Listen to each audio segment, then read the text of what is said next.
Observer Zef-7 floated in the command chamber of the ship's silent watcher, reviewing the mission files one more time. The blue glow from the data screens reflected off its translucent skin as it absorbed the information about its new assignment. This was supposed to be routine work, just another primitive species to catalog and evaluate. The Galactic Confederation had discovered the humans 3 cycles ago when their radio signals first reached the outer monitoring stations. Since then, the Science Council had been curious about these bipedal creatures living on the 3rd planet of a yellow star they called Sol. The initial reports described them as aggressive by galactic standards, but nothing unusual for a pre-spaceflight civilization. Zef-7 belonged to the Villani species, known throughout the galaxy for their peaceful nature and scientific minds. The Villani had not fought a war in over 2,000 years. They solved problems through careful thought and discussion. Violence was something they studied in history books, not something they lived with every day. This made them perfect observers for dangerous species like humans. The mission briefing had been simple. Zef-7 would position its ship in the outer edge of the human solar system and watch. The cloaking technology would keep the ship hidden, while advanced sensors recorded everything. After 6 months of observation, Zef-7 would file a report recommending whether humans were ready for first contact protocols. Most species the Confederation discovered fell into predictable patterns. They fought over resources, built simple governments, and eventually learned to cooperate enough to reach the stars. Some were more aggressive than others, but they all followed similar paths. The humans seemed to fit this pattern too, based on the early reports. Zef-7 had read about their history. They had fought countless wars over land, resources, and ideas. They had built weapons capable of destroying their entire planet. They had divided themselves into hundreds of different groups that often hated each other. By galactic standards, they were extremely violent and chaotic, but they were also surprisingly advanced for such a young species. Their technology had progressed faster than expected. They had put devices in orbit around their planet, landed on their moon, and were already planning missions to other worlds in their system. Their computers and communication networks were impressive for a species that had only recently discovered electricity. The Silent Watcher moved into position near the orbit of the humans' 9th planet. The ship's sensors immediately began scanning the inner system, cataloging everything from radio transmissions to heat signatures. Zef-7 settled into its observation routine, expecting to see the usual pattern of primitive civilization behavior. The first thing that caught Zef-7's attention was how busy the humans were. Most developing species spent most of their time just surviving. They gathered food, built shelters, and reproduced. But humans seemed to do much more than that. They were constantly building, exploring, and changing things. They never seemed to be satisfied with the way things were. Their cities glowed with artificial light even during their planet's night cycle. Vehicles moved constantly along networks of roads that covered entire continents. Aircraft flew between cities carrying people and goods. Ships crossed their oceans loaded with materials from distant lands. The level of activity was much higher than Zef-7 had expected. The humans also seemed to spend a lot of time on activities that served no obvious survival purpose. They created art, music, and stories. They played games and sports. They built monuments and structures that were much larger than necessary. They studied their own history and the stars above them. This suggested a level of intellectual development that impressed the observer. But what really surprised Zef-7 was how much the humans cooperated despite their reputation for violence. Yes, there were conflicts happening in several regions of their planet, but most humans were working together peacefully. They shared information across their global communication networks. They traded goods and services with people on the other side of their planet. They even had international organizations that tried to solve problems through discussion rather than war. The observer began to wonder if the early reports about human aggression had been exaggerated. Sure, they had weapons and armies, but so did most species at this stage of development. The humans actually seemed to be doing better than many civilizations the Confederation had encountered. They had managed to avoid destroying themselves despite having nuclear weapons for several decades. Zef-7 spent the first weeks of observation cataloging the normal activities of human civilization. It watched their governments make decisions, their scientists conduct experiments, and their artists create new works. The patterns were familiar from dozens of other species. The humans were clearly intelligent and organized, even if they were more chaotic than most. The observer was beginning to think this would be one of the easier assignments it had ever received. The humans would probably be recommended for standard first contact protocols within a few decades. They were already close to achieving interstellar communication, and their technology was advancing rapidly. With some guidance from the Confederation, they could probably be integrated into galactic civilization without too much trouble. Then Zeph-7 detected unusual energy signatures from one of the planet's landmasses. The sensors showed elevated heat levels and electromagnetic activity that suggested some kind of conflict was beginning. The observer adjusted its instruments to get a closer look at what was happening. A group of humans in military uniforms was moving through rough terrain, carrying weapons and equipment. They appeared to be part of an operation against an enemy force that had taken control of a strategic location. This was exactly the kind of primitive warfare the observer had expected to see, so Zeph-7 prepared to document another routine military engagement. But as the observer watched more closely, it began to notice that this conflict was not going to be routine at all. The humans were moving and acting in ways that seemed unusual for such a young species. Their tactics were more sophisticated than expected. Their equipment was more advanced than the reports had suggested. And most importantly, their behavior under pressure was unlike anything Zeph-7 had seen before. The observer increased the power to its sensors and began recording everything in detail. Something told Zeph-7 that this mission was going to be much more interesting than anyone had expected. The humans were about to show their true nature, and the galaxy was not prepared for what that really meant. The conflict Zeph-7 was observing took place in a desert region where temperatures reached dangerous levels during the day and dropped to freezing at night.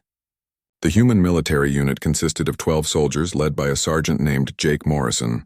Their mission was to destroy an enemy weapons facility hidden in the Rocky Hills. Zeph-7 watched as the humans moved across the harsh landscape carrying heavy equipment. Most species would have sent vehicles or waited for better conditions, but the humans seemed comfortable operating in an environment that would kill most galactic civilizations within hours. They moved quickly and efficiently, adapting their tactics to the terrain as they went. The enemy force had chosen their position well. The weapons facility was built into a natural cave system that was almost impossible to attack directly. They had sensors watching all the approaches and enough firepower to stop any conventional assault.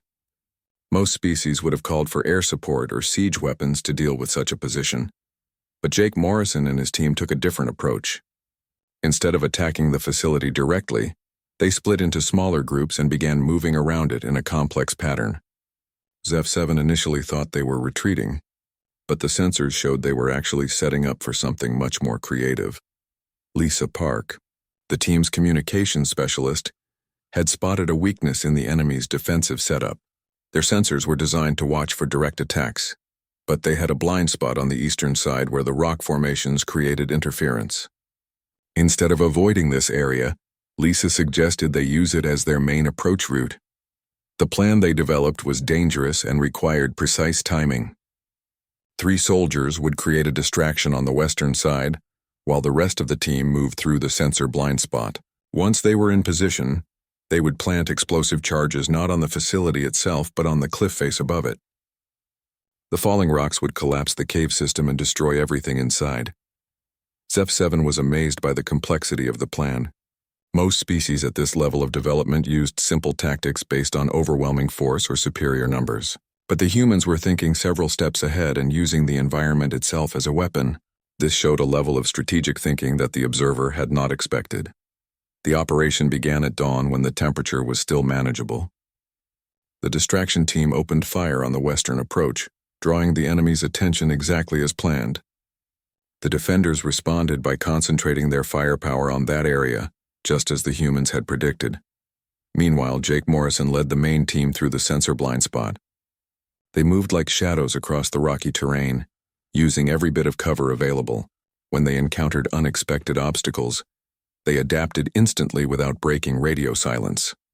Zeph-7 watched in fascination as they solved problems in real time using nothing but hand signals and shared understanding.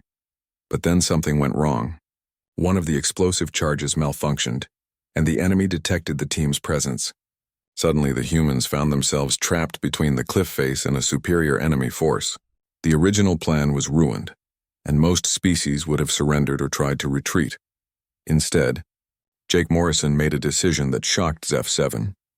Rather than accept defeat, he ordered his team to use their remaining ammunition as improvised demolition charges.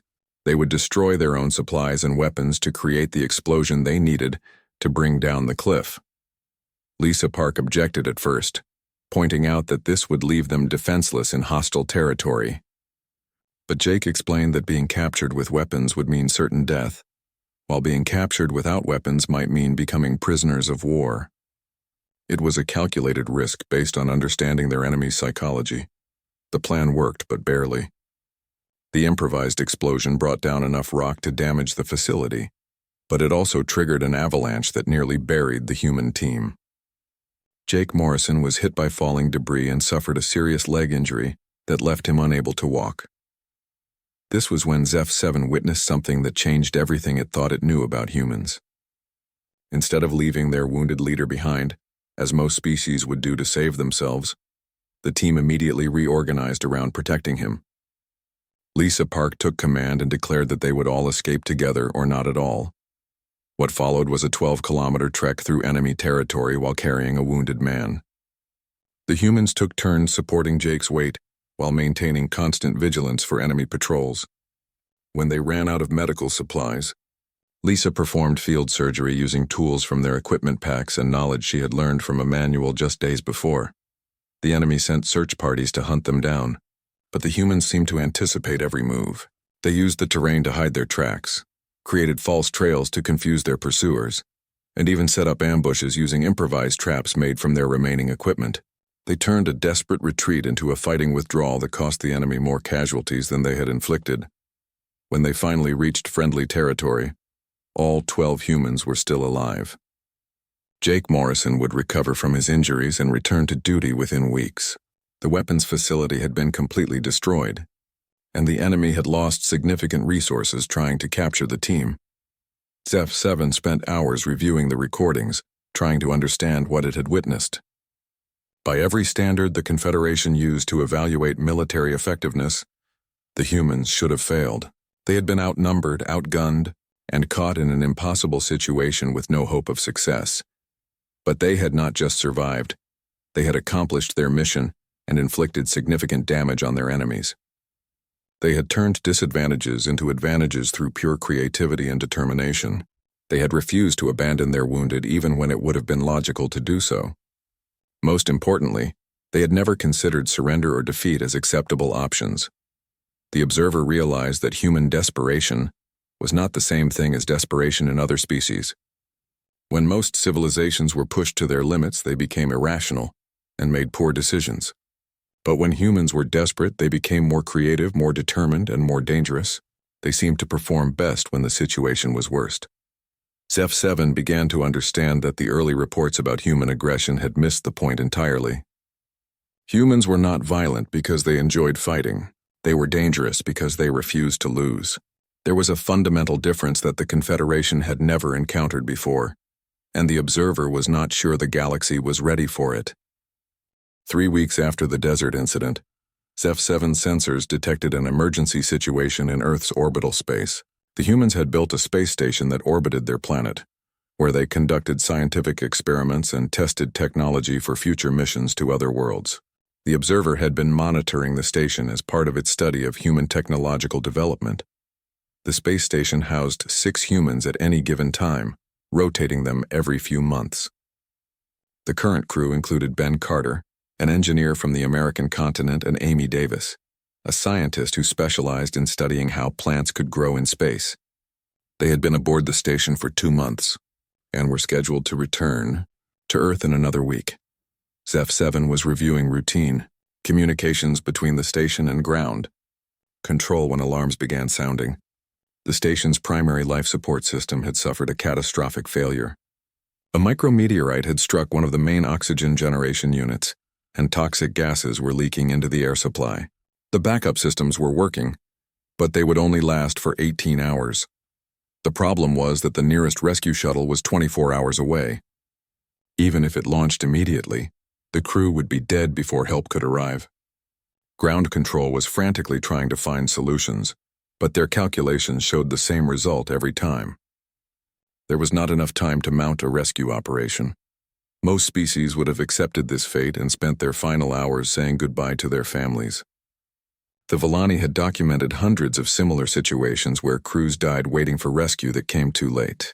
It was considered an unfortunate but unavoidable part of space exploration. But Ben Carter and Amy Davis had different ideas.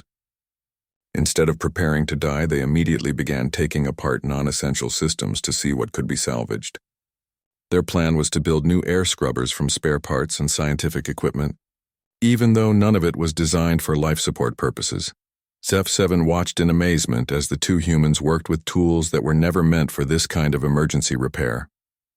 Ben stripped copper wiring from experiment equipment to rebuild damaged circuits. Amy converted a plant growth chamber into a makeshift air filter, using materials from their food supplies. They worked without stopping, racing against time as their oxygen levels continued to drop. The improvised systems they built would have impressed engineers from any species in the Confederation. They took equipment designed for completely different purposes and made it work for life support. But even their creativity had limits. The makeshift air scrubbers could slow the poisoning, but they could not stop it completely. The humans were still going to die, just more slowly. That was when Ben and Amy made a decision that horrified Zeph-7. They decided to put themselves into partial hibernation in the coldest section of the station. By lowering their body temperature and slowing their metabolism, they could reduce their oxygen consumption and make their remaining air last longer.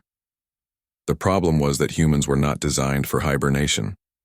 Their species had no natural ability to slow their metabolism, the way some animals on their planet could. What Ben and Amy were planning was essentially controlled hypothermia, which could easily kill them even if the air supply held out. But they had calculated that it was their only chance. Normal body temperature and breathing rate would consume their remaining oxygen in 16 hours. But if they could slow their metabolism by 30%, they might survive for 26 hours, giving the rescue shuttle enough time to reach them. Amy used her knowledge of plant biology to design a cooling system using the station's refrigeration units. Ben rewired the temperature controls to create a zone cold enough to lower their body temperature without freezing them to death. They tested the system carefully, knowing they would only get one chance to get it right. Before entering hibernation, they sent a final message to ground control explaining their plan.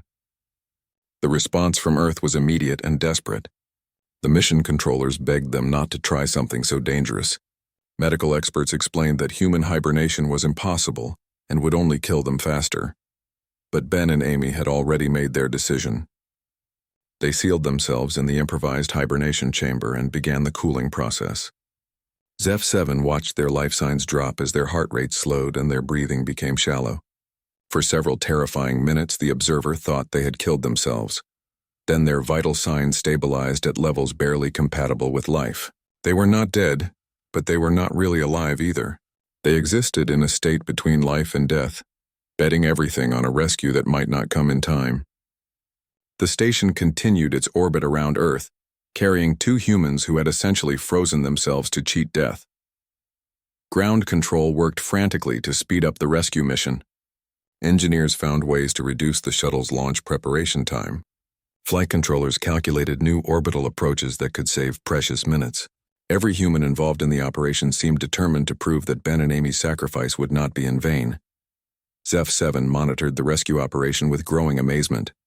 The humans on the ground were displaying the same refusal to accept defeat that the observer had seen in the desert. They were pushing their technology and themselves beyond normal limits because two of their people were dying in space. The shuttle launched 6 hours ahead of schedule, something that should have been impossible given the safety procedures the humans normally followed. But they had found ways to speed up every process while still maintaining the reliability needed for a rescue mission. They were taking calculated risks to save lives, just as Ben and Amy had done. When the shuttle finally docked with the space station, the rescue team found Ben and Amy barely alive. Their body temperature had dropped to dangerous levels, and their heart rates were so slow that they appeared dead at first. But they were breathing, and when the medical team began warming them up, they slowly returned to consciousness. The rescue had worked. Two humans had survived in space by essentially killing themselves and coming back to life. They had turned biology itself into a tool for survival, using controlled death to avoid actual death. The medical teams would later say it was impossible, but Ben and Amy had done it anyway. As Zeph-7 watched the humans celebrate the successful rescue, the observer realized something important. These creatures did not just refuse to lose, they rewrote the rules of reality to make losing impossible. They had faced a situation where death was certain, and they had found a way to make uncertainty possible instead. The humans had turned their own bodies into experimental equipment, risking everything on a theory that had never been tested. They had bet their lives on mathematics and engineering, trusting their own intelligence more than they trusted fate. Most importantly, they had never even considered the possibility that rescue might not come. Zeph-7 began to understand that humans did not see the universe the way other species did. Where most civilizations saw fixed laws and unchangeable limits, humans saw problems to be solved and rules to be bent. They lived in a reality where the impossible was just another engineering challenge. The earthquake struck without warning on a Tuesday morning when most of the city was at work or school. Zeph-7's sensors detected the seismic activity moments before the humans felt the ground begin to shake. The observer watched as buildings swayed and cracked, roads split open, and power lines fell across the streets. The earthquake measured 7.2 on the human scale, strong enough to cause serious damage but not strong enough to destroy the entire city. By galactic standards, it was a minor natural disaster. Most civilizations would lose some buildings and infrastructure, rescue the survivors, and rebuild. The Confederation had protocols for helping species recover from such events, but Zeph-7 soon discovered that humans did not respond to disasters the way other species did. Within minutes of the earthquake ending, emergency vehicles were racing toward the damaged areas. The humans had communication systems that automatically alerted rescue teams about where help was needed most. But what impressed the observer was that regular citizens were also responding. People were not waiting for professional rescuers to arrive. They were immediately helping their neighbors and looking for anyone who might be trapped. The worst damage was at City General Hospital, a large building that had partially collapsed during the earthquake. The structure was still standing, but several floors had pancaked down, trapping dozens of patients and medical staff inside. The building was unstable and could collapse completely at any moment. Professional rescue teams arrived within an hour, but their equipment was designed for stable structures.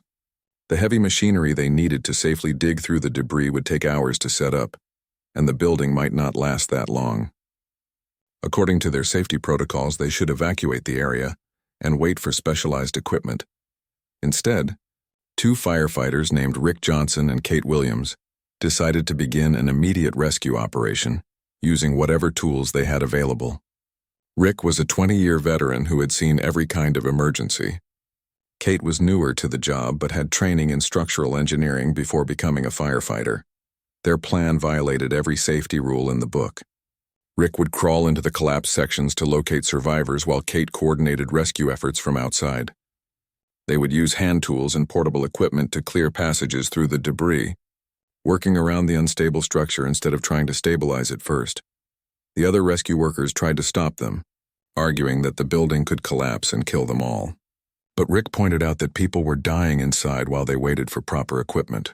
Every minute they delayed meant more victims would be lost. Kate added that the building was going to fall eventually anyway, so they might as well save who they could before it did. Zeph-7 watched Rick disappear into a concrete tunnel that was barely wider than his shoulders.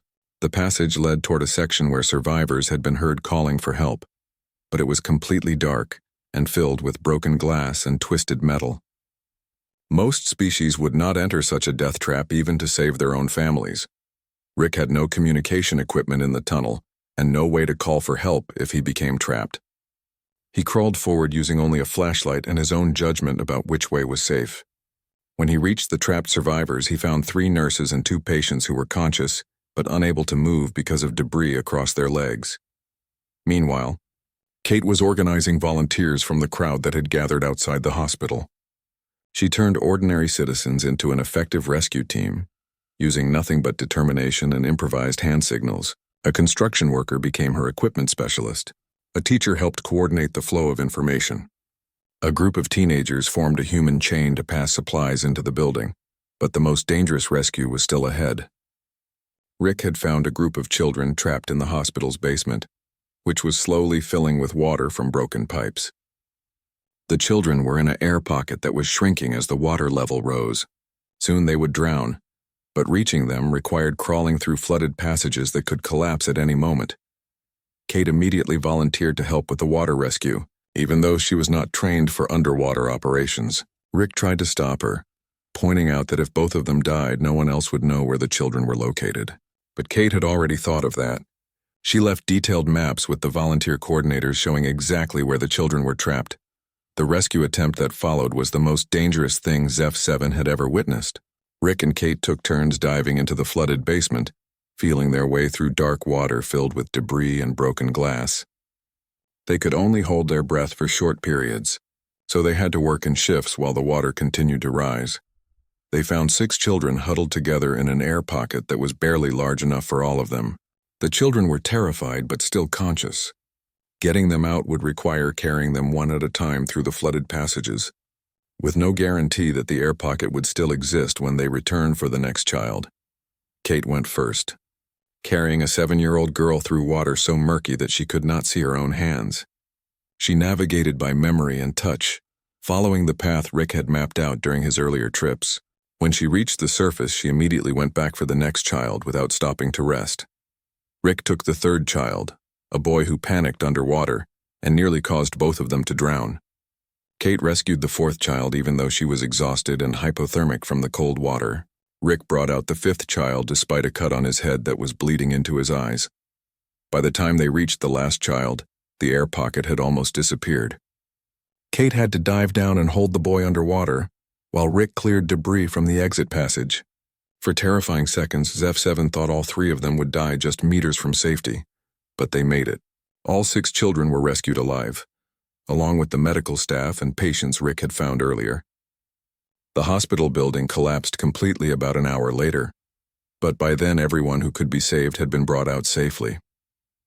The rescue operation had succeeded, but the cost was enormous. Rick and Kate both required medical treatment for injuries and exposure. Several volunteers had been hurt by falling debris. The financial cost of the damaged equipment and emergency response was huge. But what amazed ZEF7 was that none of the humans seemed to think they had done anything unusual. When reporters asked Rick why he had risked his life for strangers, he seemed confused by the question. He explained that saving people was his job, and he had simply done what the situation required. Kate was equally matter-of-fact about the rescue. She pointed out that someone had to get the children out, and she was the person available to do it.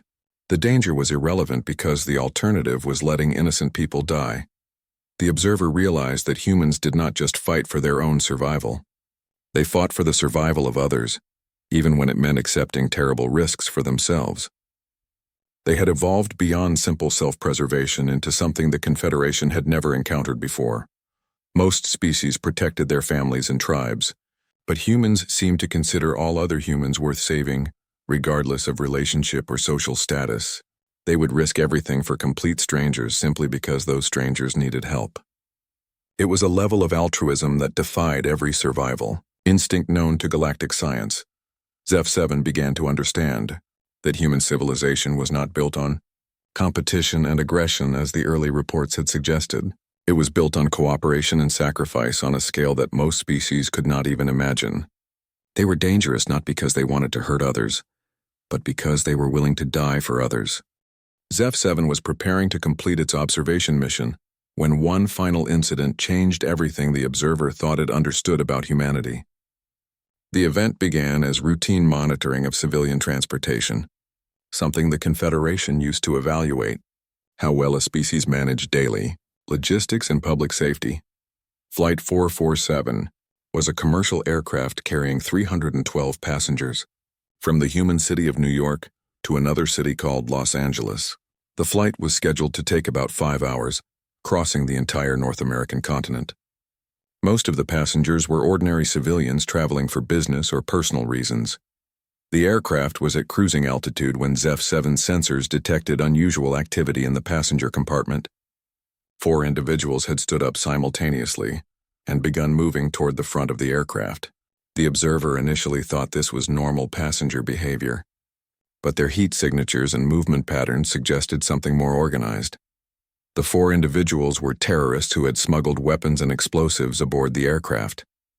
Their plan was to hijack the plane and use it as a weapon against targets on the ground. They had chosen this flight because it carried a full fuel load and would cause maximum damage when crashed into a populated area. By galactic standards, this was a textbook hostage situation. The terrorists had superior weapons, detailed planning, and complete surprise on their side.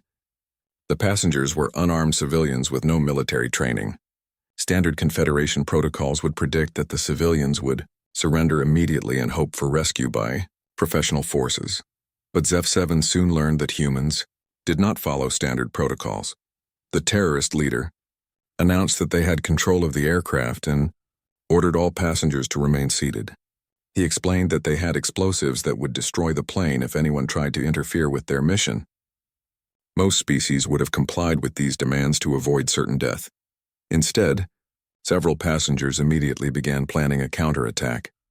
Dan Miller was a high school teacher from Ohio who had never been in a military conflict. Carol Adams was a nurse from California who had spent her career helping people heal from injuries. Steve Garcia was an accountant from Texas who had lived his entire life avoiding confrontation of any kind. Under normal circumstances, these 3 humans had nothing in common and would never have worked together. But when faced with terrorists who planned to kill hundreds of innocent people on the ground, they spontaneously formed a resistance movement. The plan they developed was insane by any rational standard. Dan would create a distraction by deliberately provoking the terrorists, drawing their attention to the back of the aircraft. Carol would use medical supplies from the aircraft's first aid kit to create smoke that would mask the movement of other passengers. Steve would lead a group of passengers in a direct assault on the terrorists, even though they were outnumbered and outgunned. ZEF-7 watched in amazement as ordinary civilians transformed themselves into a military unit, using nothing but desperation and shared purpose. They communicated through hand signals and whispered conversations, coordinating their actions without any formal leadership structure. When the attack began, Dan stood up and began arguing loudly with the terrorist leader. He accused them of being cowards who could only fight unarmed civilians, deliberately making himself a target to draw their attention.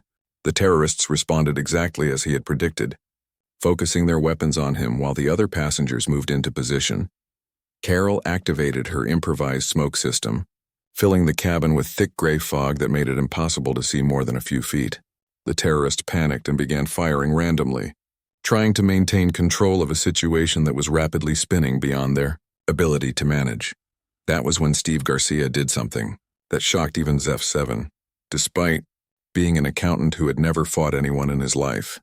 He tackled the terrorist leader who was twice his size and armed with both a knife and explosives. Steve had no combat training and no chance of winning a fair fight, but he did not need to win.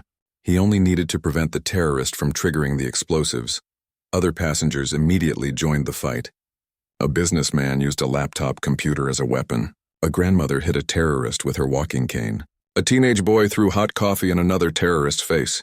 Within minutes, all 4 terrorists had been overwhelmed by ordinary people who refused to die quietly. But the crisis was not over. The aircraft was flying on autopilot toward a major city, and none of the passengers knew how to change its course. The terrorists had damaged the cockpit during their takeover, and the professional pilots were either dead or seriously injured. The plane was going to crash whether the passengers had stopped the terrorists or not. That was when Carol Adams made a decision that epitomized everything ZEF-7 had learned about humanity. Even though she had no flight training, she volunteered to try flying the aircraft using instructions from air traffic control. She knew she would probably fail and kill everyone aboard, but doing nothing would guarantee the same result. The next hour was the most tense period of ZEF-7's entire observation mission. Carol sat in the pilot seat, trying to understand controls designed for professional aviators. Ground controllers talked her through basic flight procedures while she struggled to keep the massive aircraft stable. Other passengers helped by reading checklists and monitoring instruments they did not understand. The approach to the airport was chaotic and dangerous. Carol had no experience with landing procedures, and the aircraft was difficult to control because of damage from the terrorist attack. She came in too fast and too steep, bouncing off the runway twice before finally getting the plane stopped. The landing was rough enough to injure several passengers and damaged the aircraft beyond repair. But all 308 surviving passengers walked away from a crash that should have killed everyone aboard. They had turned a terrorist attack into a rescue operation through pure determination and improvised teamwork. When investigators later studied the incident, they concluded that the passengers' actions had been reckless and dangerous. The terrorist could have triggered their explosives and killed everyone instantly. Carol could have crashed the plane while trying to land it. The entire situation could have ended much worse than it did. But Zeph 7 understood something the investigators missed. The humans had not been reckless, they had been calculating. They had evaluated their options and chosen the path that offered the best chance of survival for the most people. They had turned an impossible situation into a difficult one, and then solved the difficult problem through cooperation and sacrifice. As the Observer compiled its final report, it realized that everything the Confederation thought it knew about humanity was wrong. These were not primitive creatures who solved problems through violence and aggression. They were apex survivors who had evolved beyond simple self-preservation into something entirely new. Humans did not simply refuse to lose. They made losing impossible by changing the fundamental nature of conflict itself. They turned enemies into problems to be solved, obstacles into tools to be used, and certain death into uncertain survival. Most importantly, they did all of this while protecting the weakest members of their group. Zeph 7's final report to the Galactic Confederation carried an unprecedented recommendation. Under no circumstances should humanity be considered for standard contact protocols. They were not a developing species that needed guidance or protection. They were natural-born survivors who would either be valuable allies or terrible enemies, depending on how the Confederation approached them. The report concluded with a warning that would become legendary throughout the galaxy. These humans do not simply refuse to lose. They make losing impossible by changing the very nature of the conflict. Any species that underestimates them will learn why they evolved as persistence hunters on a world that tried to kill them every single day and failed. The Confederation accepted Zeph 7's recommendation. Humanity was fast-tracked for full membership not as subjects to be protected, but as allies the galaxy desperately needed for the challenges ahead. Because if humans could turn terrorism into teamwork and certain death into uncertain survival, there was no telling what they might accomplish when they reached the stars.